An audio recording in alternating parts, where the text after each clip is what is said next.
It's the Halloween month, y'all. The time of year where you're socially obligated to give yourself anxiety.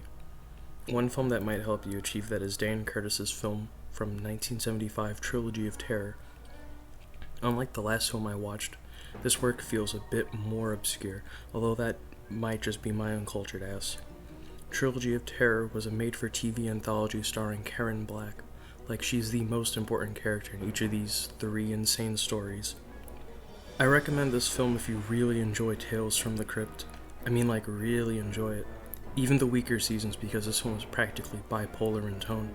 The first story, Julie, is about a college student who becomes so horny he ends up stalking his teacher. This is one where I feel I should give a trigger warning for sexual assault. The segment is low-key, the made-for-TV I spit on your grave, and if you know about that one, then the twist of this segment is spoiled.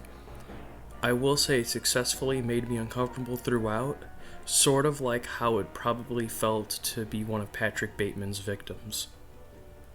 The second tale, Millicent and Therese, follows a sister who's fed up with her twin. She tries to convince those around her that the sister is evil. This story was more of what I expected when I heard this was a made-for-TV movie in the 1970s, and that ate a negative. Clever framing devices kept me guessing on where the story was going. Somewhat predictable, but that's not a bad thing in this case. Meanwhile, the last story was not expected at all.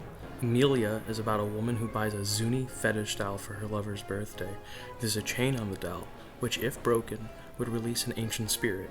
You'd never guess what happens next. No spoiling, but I was very impressed with the puppetry.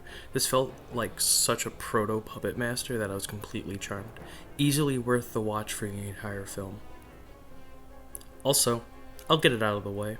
No, the Zuni doll is not my evil twin. Shut the fuck up.